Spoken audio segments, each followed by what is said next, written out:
Aloha from Hilo, Hawaii. This is going to be the first video in the Wilkinson Modern T-Style Guitar Kit series of videos, and we're going to start with finishing the neck.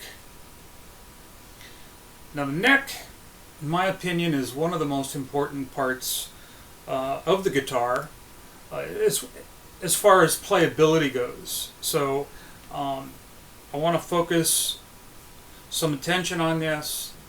One of the things that I can do to help you out, maybe save you a little bit of time, is I have been researching this for weeks and months because I have also done some work on my Squire. You can take a look at that video, and I've done work on my PRS SE. But where I get the information from, because I'm not a professional luthier, I have gotten my information from a number of sites. If you want to just take a look at a few YouTube channels that really do a great job, I'm going to give you some of that and hopefully save you a bit of time.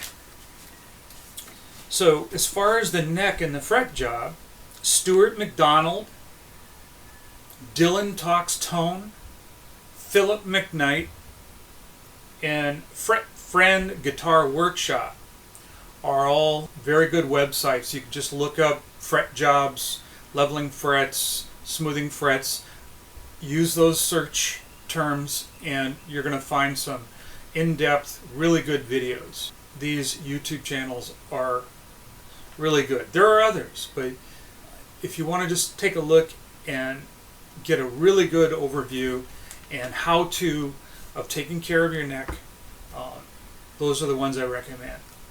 I'm also going to be, as far as the finish on this, I'm going to be using some techniques from Highline Guitars, another great website. And then a couple of the reasons that I'm going to be using the finish that I am. Also, I found some really good comparison studies at a site called Ninja Midget, and there was a test of boiled linseed oil, tung oil, and true oil on pieces of wood left outside for a year.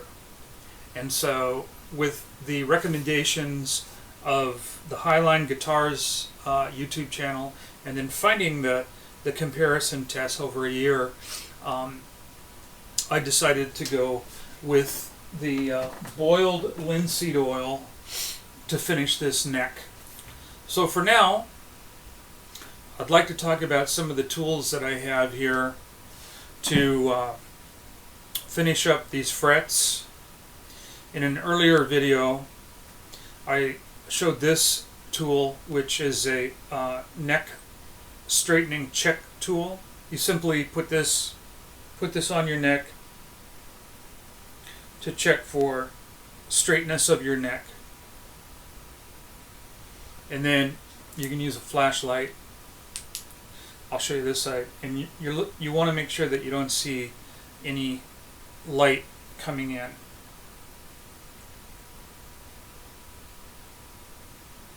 And I've done that, and I showed that in the previous video when we did the unboxing. This neck is really straight. Now, that doesn't mean that once I get this on the guitar that I'm not going to have to go in and do some adjustments. There's a wrench that came with the kit, and I may need to tweak the truss rod just a teeny bit, one way or the other, right? But I'm going to worry about that when I do the final setup. What I want to do is take care of the things that I can take care of before I go into finishing and putting the neck on the guitar. All right, so I definitely want to check my frets, and I have, if you take a look at what I have here, I have fret files, I have fret rocker,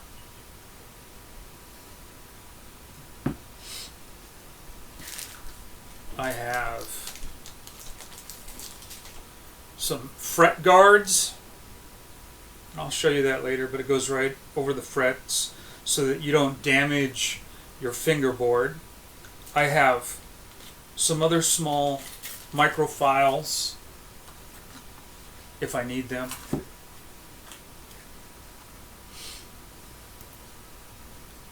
I have a fret leveling block, which is super straight with some different grades of sandpaper.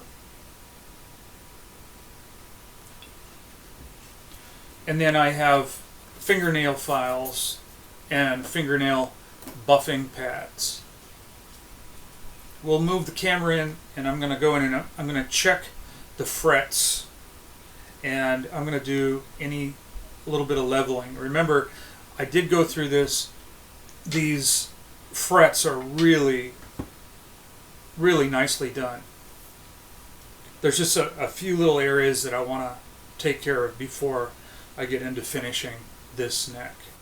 If you don't have these tools, you can certainly take your neck to your guitar shop, and they can do a lot of this for you. And you'll probably spend less than buying all the tools. But if you want to do this and maintain your guitars, you might want to invest in some of these tools. I'm going to go through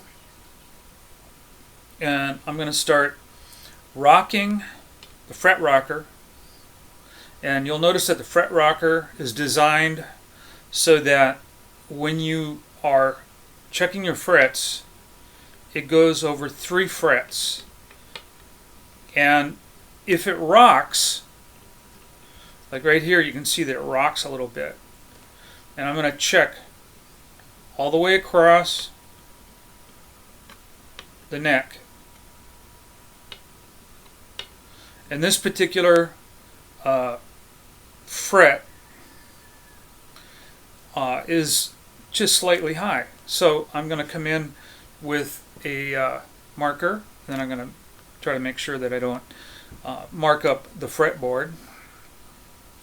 And then I'm going to cover that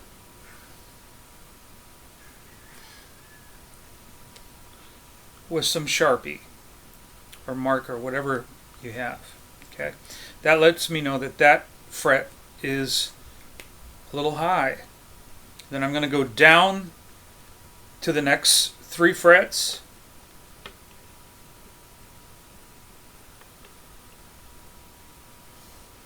Okay, and that's pretty good. Now, one thing that you need to be aware of is that that once you start leveling, you might have to go back in and rework a little more, because as you start leveling frets,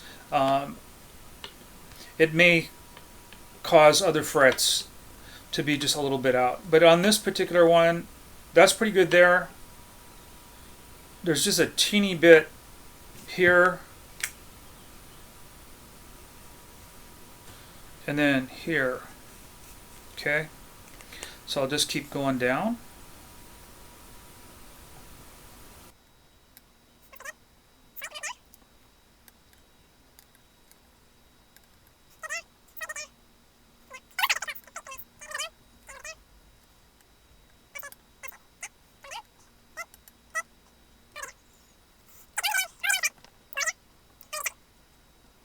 I went all the way down the fretboard with the fret rocker. I marked all the frets that were showing a little bit of rocking, and you'll notice that that most of the rocking and where I'm going to have to level is going to be in these upper end frets. Even in the higher registers, the rocking is a really minute amount. As I said before, when I unboxed, I was pretty amazed at how well this neck is made. I mean, there's not even any fret sprouting, meaning that the wood has shrunk, leaving the ends sticking out. Okay, what I'm going to do now is I'm going to take my fret sanding block. I'll use the rougher side first. Maybe I won't even use the rough side.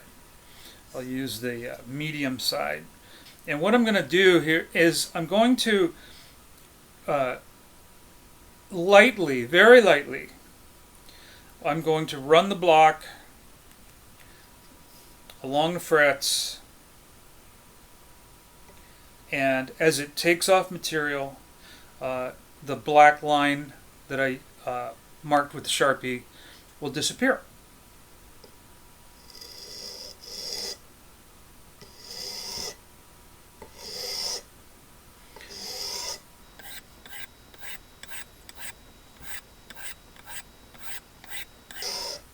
I'm not using any pressure at all, hardly at all.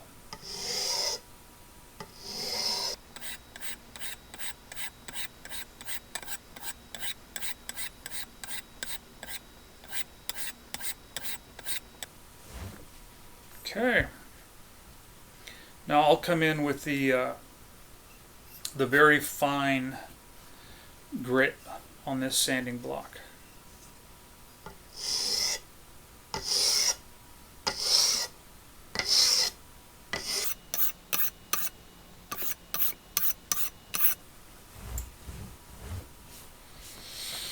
Okay, and now what I'll do is I'll go back in with my fret rocker and just check.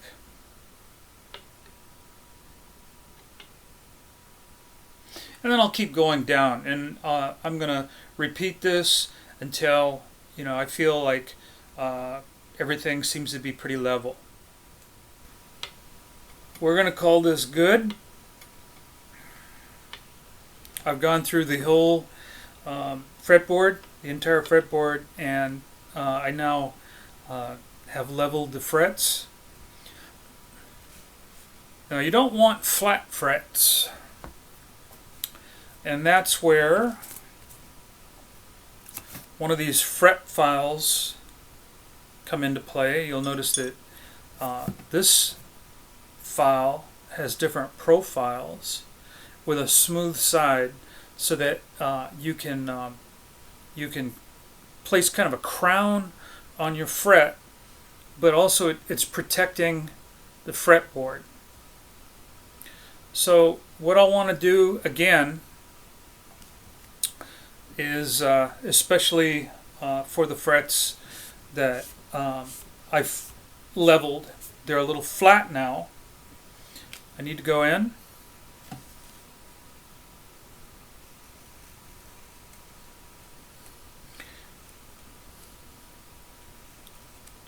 and cover that fret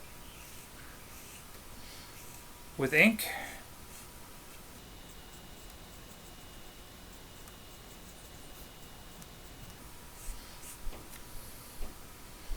And then what I'm going to do is I'm going to use the fret file and put a ridge back on these frets. Take your time with the neck. Don't get so much in a hurry, because doing this work is a lot easier with the neck off than it is with the neck on the guitar. Although, we will probably need to make some adjustments in the setup once this neck is on the guitar. We're going to take the correct end here, or the correct side that matches the fret wire,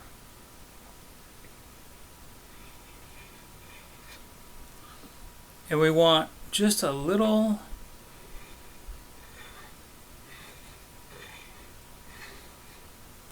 thin slice of marker at the top of the fret.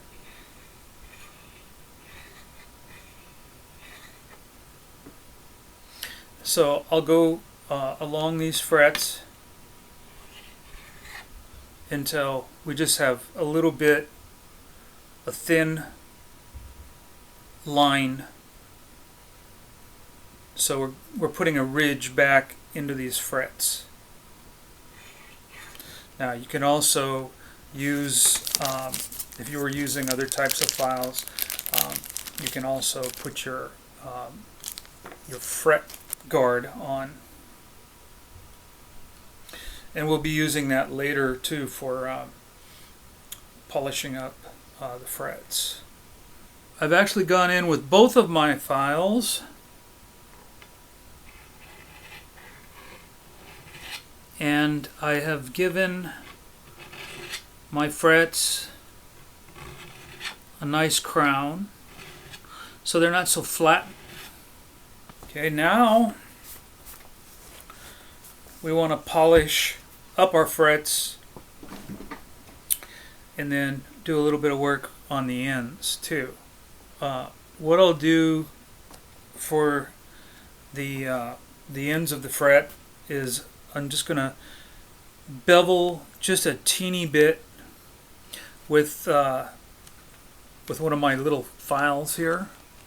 When they fret a fingerboard, what happens is that the wire is actually comes in rolls and gets gently pounded, or it gets pressed into the slots that are made into the fingerboard. Right? Then they come in with a cutter, a clipper, and they clip these wires off. Although this was done really well. It looks like someone has gone in and done a little bit of this work as far as taking that sharp edge off. But I'm just going to do it a little bit more. And the way I'm going to do that is definitely going to be using my fret guard here. And I'm just going to go in with a little small file. I won't have any sharp edges. You got to be careful. That's why I've got this. Or you could use masking tape to protect your fretboard. And then just take it right down the center, and then use the straight edge. Tape off each one that you're going to do. And then you would go in and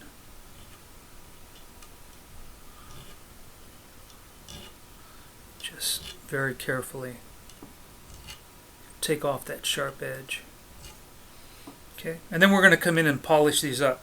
But you can see that you save yourself some tape and a little bit of time by picking up a pair of these fret guards. They're not very expensive, and I think they're well worth it.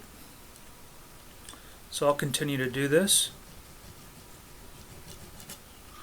and we'll be back in a moment. I've gone through and I've caught all of those little edges. So now that that's done, go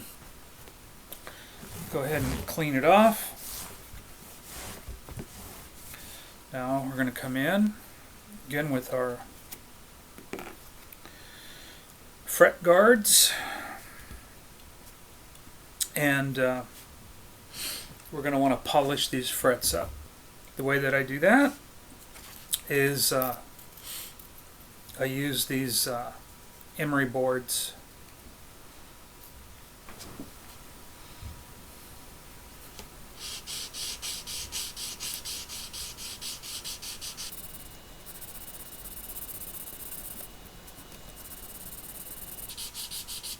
So I want to go down each fret with the smoothing side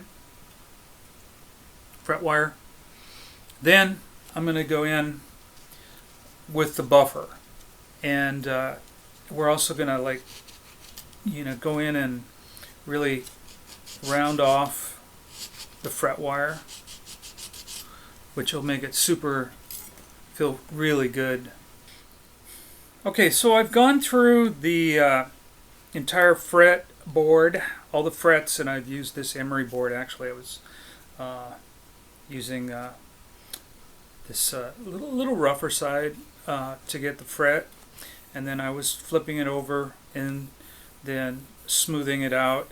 Now I'm going to start buffing. So every fret wire, I'm going to go in with this buffing pad. I got a buffing and shining part. Again, this is like used for fingernails. So I'll just go through.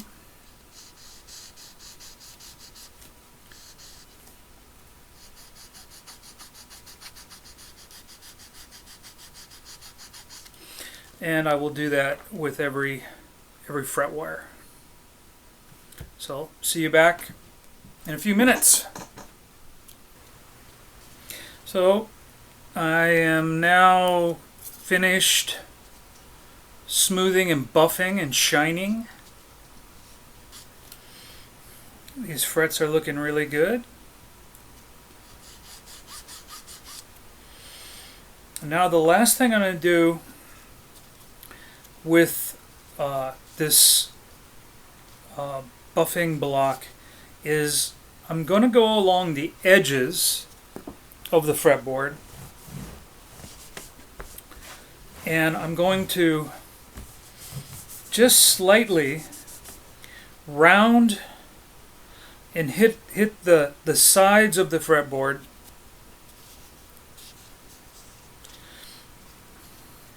just to round the edge of the fretboard a teeny bit, as though you've been playing it for a couple years, so that it's not so sharp. So just slightly, right? And then also I'm hitting the edge of the frets again,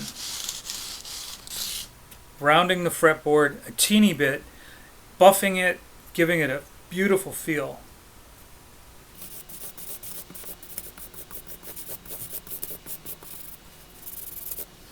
And that's going to finish giving this fretboard just a beautiful feel to it, just a nice smooth feel. And then we're going to be ready for putting the finish. We'll start with the fretboard and then let that dry, and then we'll do the rest of the neck.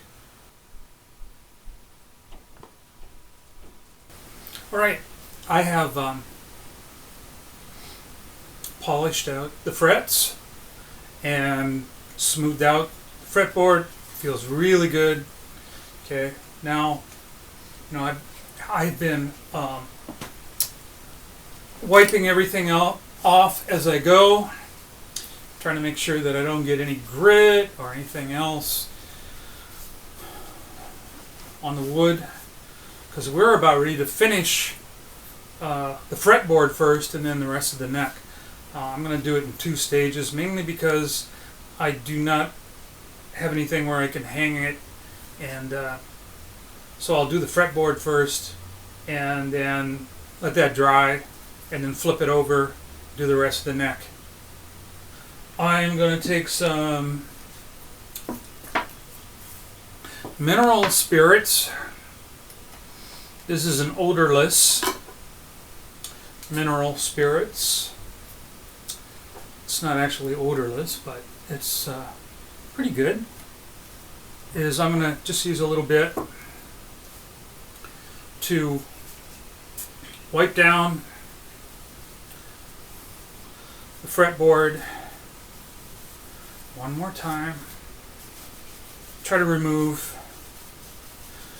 any oils from my fingers. And I'm using mineral spirits so that I don't raise the grain. There we go. And I'll just let that dry for a few minutes.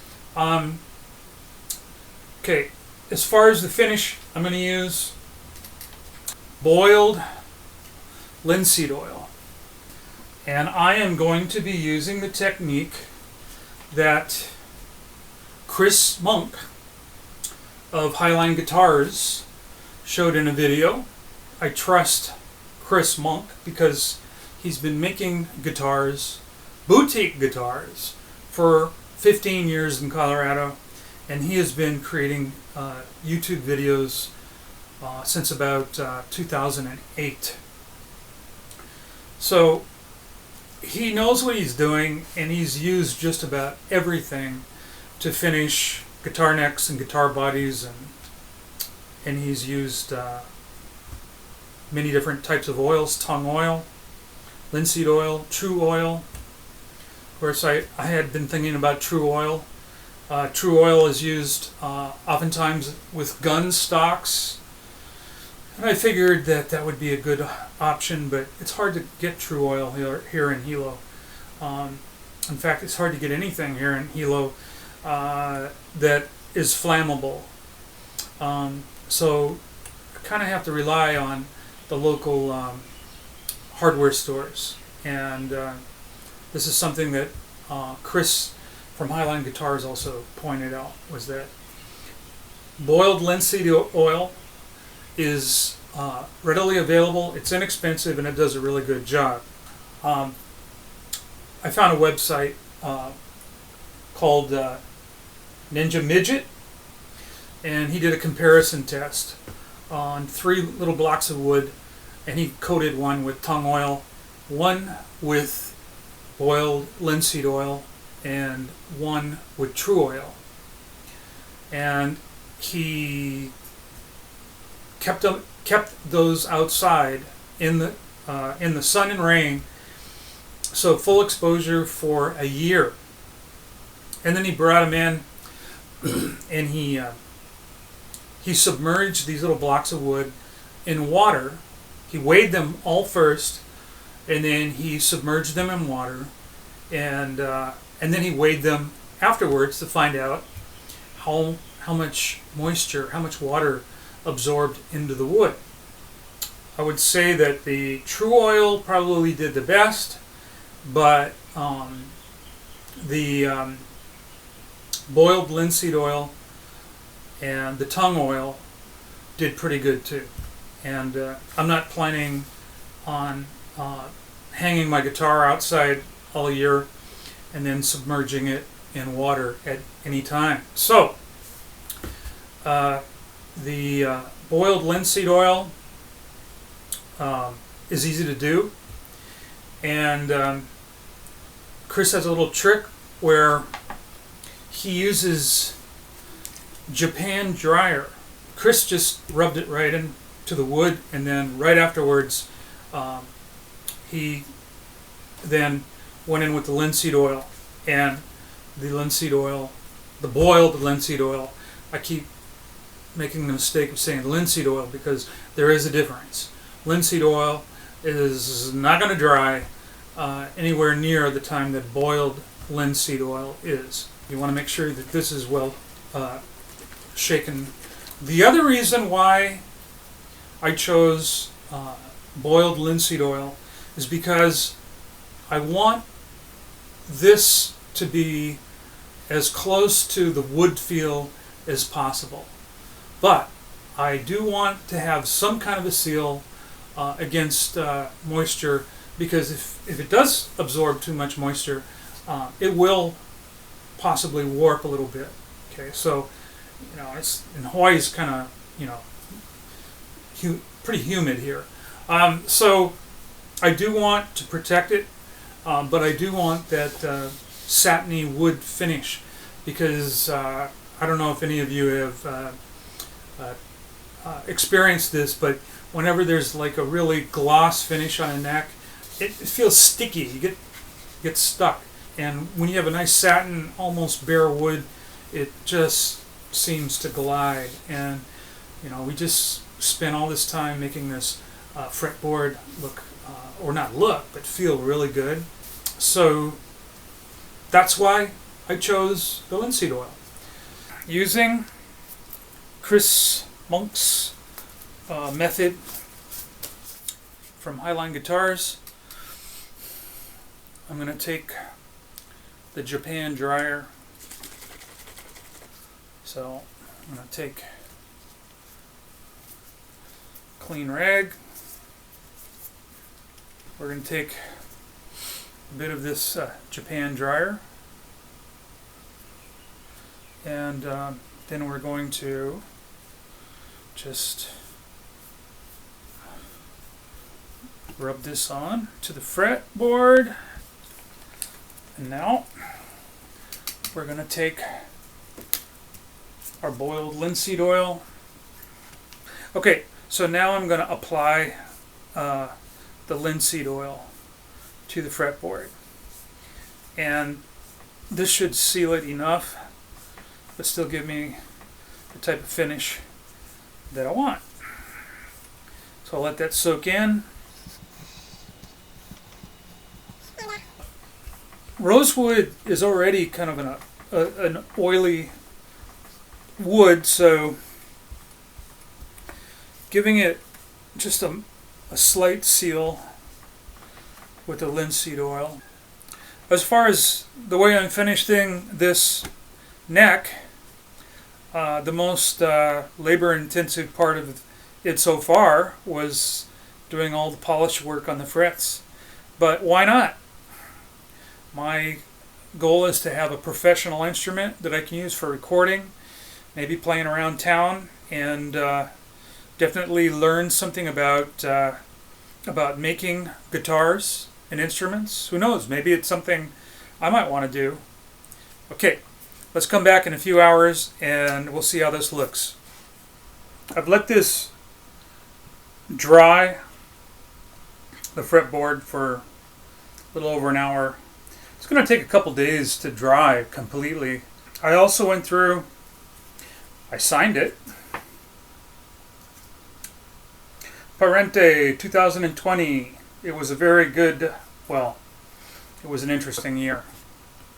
What we'll do is I did use mineral spirits to, again, wipe down the neck, try to get all the grease off. Wipe this down lightly with some Japan dryer. The secret weapon. And then we'll let that soak in.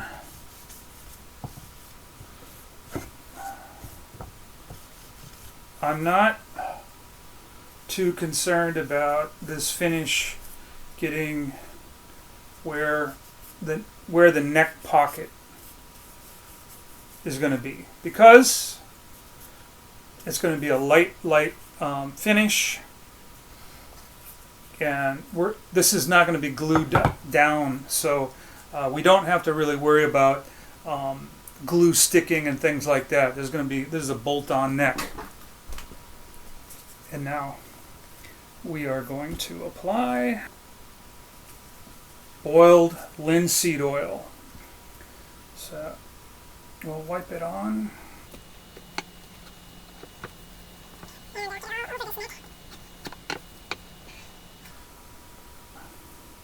Now there's going to be one more step after I apply this coat of linseed oil. When this sets up, which would be probably about an hour, it's pretty warm here in Hilo. What Chris does from Highline Guitars is he comes back with boiled linseed oil, a little bit of turpentine, and 1500 grit sandpaper. And then what he does is he goes over the back of the neck and makes it just super smooth. And that's what I am going to do, because I want this neck to be silky smooth. And then we're going to let this neck cure for about 2 days or so before we do anything else. Okay, so that's coming on very nicely.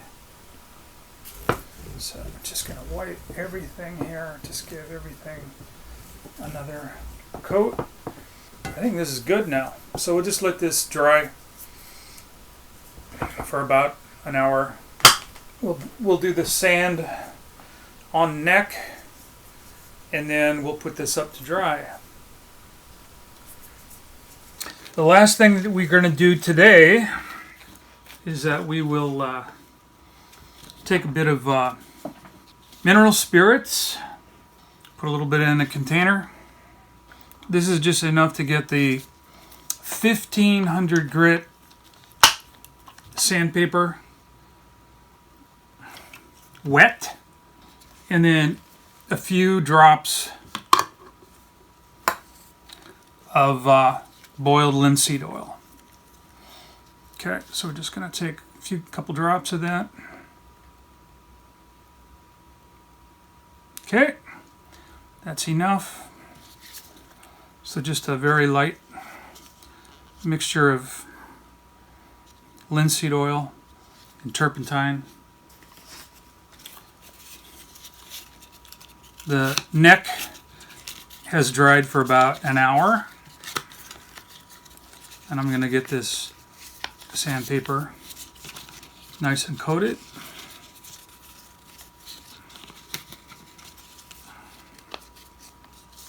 Just lightly sanding all over the neck.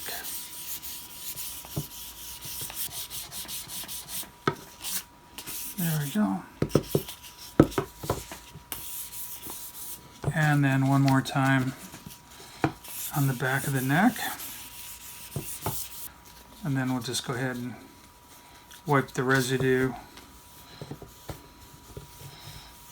And it does feel nice and smooth, that's for sure. We're going to let this dry for about 2 days.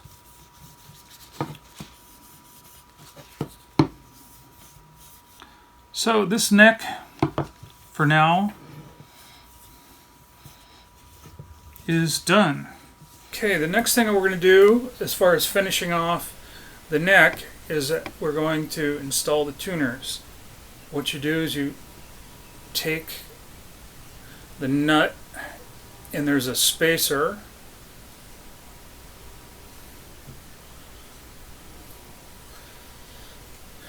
You just insert into the pre-drilled holes, and then just thread that on.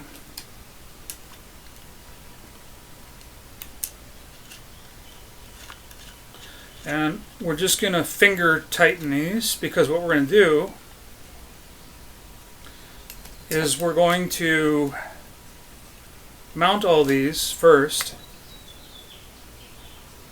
and then we're going to true all these up with our peg head here, and then we're going to take an awl or something, and we're going to mark where we're going to drill the holes. So here's all the hardware, and one of the things you got to be aware of, there's also a little string tree, and you don't want to lose that because it's just a small little piece. But I'll go ahead and put these in for marking, and be back in a couple minutes. Alright, I have the tuners all in, and I've got them finger tight right now, because what we want to do is take a straight edge. I want to line up everything to the peg head, and I'm going to tape my straight edge down, and then I'm going to mark where each hole is going to be drilled out. So that's what I'm going to do next. Alright, I've marked all of the holes, and according to the directions it says don't use anything smaller than a 5/64 drill bit to drill these pilot holes. Or they said these small screws in this hard maple, the heads could shear off. And in fact, that is what this slip stick is that looks like chapstick. This is to lubricate the screws when they're going into this hardened maple. So what I'm going to do is I'm going to be drilling in just a little bit, and then I'm going to go ahead and start screwing the tuners into the headstock here.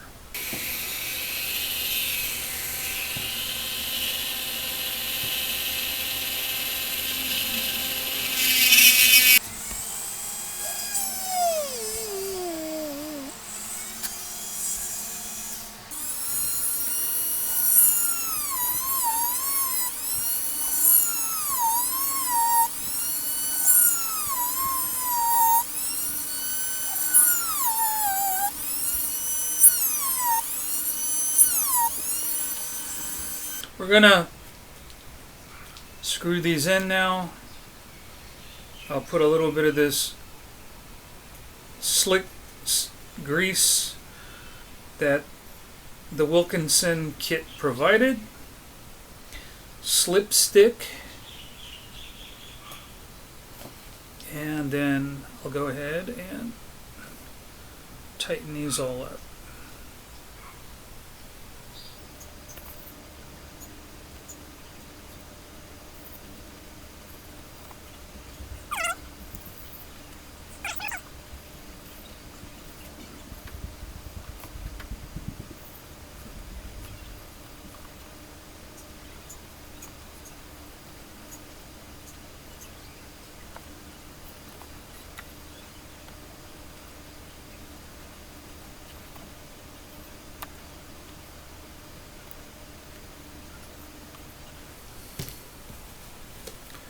There we go.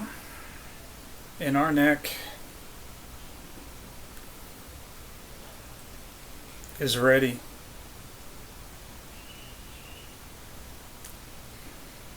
So as soon as the body is attached, or as soon as the body is done, and I get that all finished up, then we're gonna attach the hardware and start getting this neck attached, and we'll be playing soon.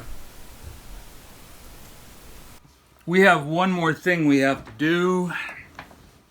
Actually, there's a couple things. There's a string tree that has to go on the headstock, but I'm going to wait till we get the strings on. But for right now, I'm going to get this nut to fit into the slot. It doesn't quite fit. So I'm using my sanding block that I use for leveling frets, and I'm gonna use the finest grit side, and I'm just gonna carefully take off just a little bit.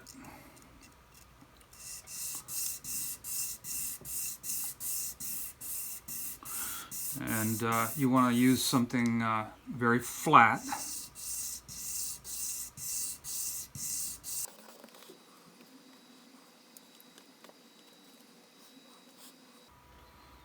And there we go. Now I may need to take down the bottom portion also, depending on what type of string action we get, how far the strings are from the frets. Right now it's looking pretty good, but we may need to take a little off the bottom. It all depends on how our setup goes. But now this nut is fitting nicely into the slot, nice and snug, but also removable. So it just takes a little bit of sanding, but just make sure you do it on something totally flat, and you don't tick off too much.